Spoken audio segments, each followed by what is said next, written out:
Thank you very much, Mr. Vitale. Thanks to all of the witnesses. We'll now have some rounds of questioning. I will start, and let me start with you, Ms. Miguel. So it's September 27th, 2024, Hurricane Helen hits Georgia, hits your home, causing very significant damage. I think we've got a picture of some of the damage here. Let's have a look. Does this look pretty familiar to you?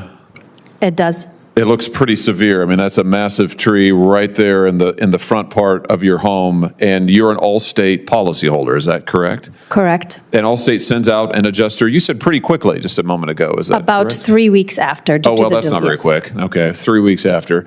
All right, and that you were told at the time in this first inspection verbally that the adjuster agreed with you this was very severe damage. Is that fair to say? Correct. I think we maybe have a second picture. Let's look at another view of this just to give a real impression. Here's a breezeway that looks to be nearly completely destroyed. You can see some of that roof damage, quite extensive, that you were talking about in your testimony. All of this looks familiar to you, I'm sure. Yes. Now, after this first adjuster agrees with you that, yes, there's very significant damage, what did Allstate, when they finally came back with an actual assessment, a real number, what was that number again? $46,000. $46,000. So you went to considerable expense on your own. You hired your own independent adjuster to come back out and do all of this over again. And that person, looking at all of this evidence, that person found that the damage was in the neighborhood of what? Imagine losing your home to a devastating hurricane, only to have your insurance company lowball your claim and try to deny the full cost of repairs. That's exactly what happened to Miss Miguel in Georgia after Hurricane Helen. And now, shocking testimony reveals how Allstate pressured adjusters to slash damage estimates. Josh Hawley is stepping in to expose this widespread abuse. Stay tuned to hear the full story. I'm sorry, can you repeat the question? Yeah, how your independent adjuster, how much did that person estimate the damage was? $497,000. $497,000. Allstate offered you 40, basically. Correct. And you're still waiting for this process to be resolved all this time later. Is that right? That's right. Let me just ask you now, Mr. Schroeder, because you were that first adjuster who worked for Allstate who came out to look at this home. You were a field adjuster deployed for Allstate through pilot catastrophe. Is that correct? Yeah, that's correct. And you were the first one to inspect Miss Miguel's home after the hurricane. Is that right? Yeah. And you went in person, I think. Is that correct? Yes. And you spent several hours, Ms. Miguel said in her testimony a moment ago, you spent several hours doing a very thorough inspection. Is that your memory also? Yeah, that's correct. And how serious would you say the damage was in your own, just your personal recollection? Extremely, probably the most serious that I saw on this deployment. Wow, the most serious that you saw on the deployment, which makes sense given these photos. So you start, if I understand correctly, you start to prepare an estimate for a full replacement of this breezeway right here. Does that sound right? Yeah, that's correct. But then you were instructed, you were told by the higher ups, no, we're not going to do a full replacement of the breezeway. So only do an assessment for a partial replacement of the breezeway. Is that correct? Yes, that's okay. correct. So then you start working on that, and you're working to get as big of a damage claim as you can from Ms. Miguel in line with the facts after you've already been told, no, we're not going to do the full thing. And then before you can even complete your work, you're taken off the case. Is that right? Yes. Why do you think that happened? I was told it was due to time I was taking too long, but I don't believe that is the case. I think that Allstate saw from this and my recently prior estimates of being very thorough and complete and going back and forth with reviewers on coverage that it was going to be a higher estimate and it would be more cost effective to reassign it to an adjuster that would listen better. Yeah, an adjuster who would lowball the policyholder. Really, I mean that's what we're talking about. You're removed from the case. They took 3 weeks to send you out to begin with, and then all of a sudden, boom, you're removed once it looks like you're actually going to do some justice for Ms. Miguel. Let me just ask you more broadly, Mr. Schroeder, have you ever been told to change estimates to reduce payouts? Yeah, frequently. And when you've pushed back on this, if you've ever said no, what happens then?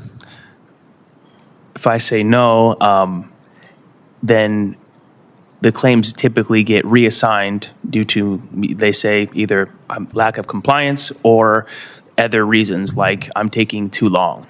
In your experience, was this kind of thing a one-off thing, or was this a pattern? This was definitely a pattern. Is it fair to say then that Allstate's priority in your experience was not getting the best possible award for their clients, it was in protecting their bottom line? Certainly in protecting their bottom line, yeah. Mr. Milliken, let me just come to you, because you were then yet another adjuster in this same case sent out to look at Miss Miguel's property. You worked as a field adjuster for Allstate through pilot catastrophe for about 8 years. Do I have that right? At least 8 years, yes. Yeah. In that time, you have personally inspected hundreds of properties damaged after storms and disasters. Is that fair to say? Thousands. Thousands.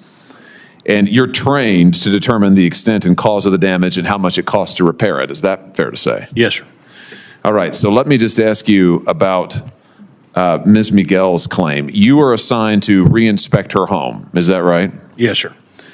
And you testified earlier that you went about that diligently. You could see that there was very extensive damage. That was your initial impression. Is that fair to say? Yes, sir. And you reviewed all of the reports. There was an engineer's report by this time. There was the public adjuster's report. You reviewed all of those things diligently. Is that fair to say? Yes, sir.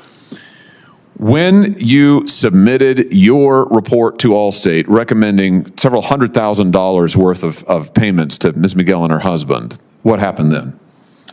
My estimate was rejected, and I was advised to alter it to a lower figure. So you were told to alter the estimate and to alter your findings as well? I was told to alter my estimate. I don't know that the findings was told to be altered. Were the alterations that you were told to make, were those consistent with your own review of the property and your own assessment of the damage? No, sir. Did you write that up in a detailed estimate, what you were told to do? I did, yes, sir. And Allstate then, they send that estimate ultimately to the property owner, is that correct? I'm obligated to send the estimate to the policyholder. And is there any record anywhere the policyholder would ever know that your initial findings, your recommendations were rejected and somebody told you to come in and alter them? No, sir.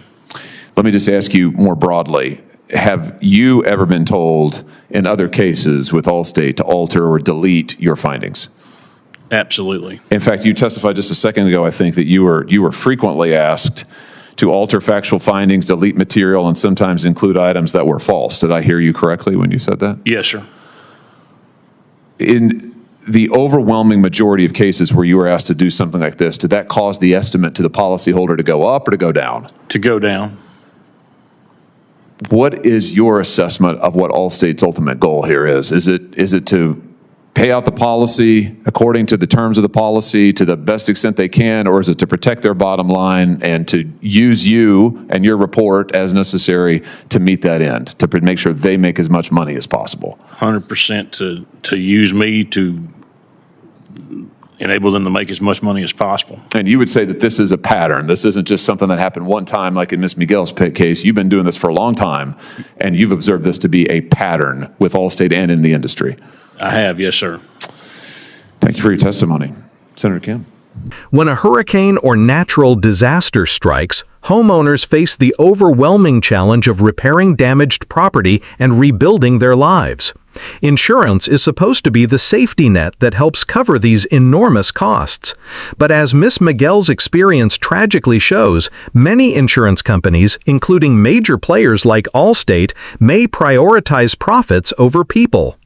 In this case, Miss Miguel's home suffered catastrophic damage during Hurricane Helen, with a massive tree crushing parts of her house and causing extensive destruction to her breezeway and roof. The photos alone tell a devastating story. Yet Allstate's initial damage estimate was shockingly low, just $46,000, which fell drastically short of the $497,000 estimated by an independent adjuster hired by Miss Miguel herself. Even more disturbing, the first Allstate adjuster on the scene, Mr. Schroeder, testified that he personally saw the severity of the damage and began preparing a full estimate to cover complete replacement. However, he was instructed by company management to drastically reduce the estimate to only cover a partial repair, and ultimately was removed from the case, likely because he refused to lowball the claim. This kind of pressure to alter damage estimates and reduce payouts was not an isolated incident, but a widespread practice. Multiple adjusters reported being told to change or delete findings to protect the company's bottom line rather than pay what was fair and necessary. When an adjuster resisted, their claims would be reassigned, or they would be pressured to conform. This systematic undervaluing of claims leaves disaster victims with insufficient funds to repair or rebuild, forcing many into financial hardship or even homelessness after already enduring loss and trauma. It also erodes trust in an industry designed to provide critical support when people need it most. Senator Josh Hawley's investigation sheds light on these troubling practices and pushes for reforms to hold insurance companies accountable and protect policyholders from corporate abuses. His work brings much-needed attention to a problem affecting thousands of families across the country, a problem that demands urgent action. This isn't just about one homeowner or one company. It's about fairness, justice, and ensuring that insurance does what it's supposed to do: support people when disaster strikes, not leave them to suffer the consequences of corporate greed. If you or someone you know has been denied a fair insurance claim, share this video to raise awareness. Don't forget to like, subscribe, and hit the notification bell so you never miss updates on this important investigation. Together, we can hold these companies accountable. Thanks for watching. Stay informed, stay empowered, and remember, your rights matter. We'll keep following this story as it develops, so be sure to stay tuned. See you in the next video.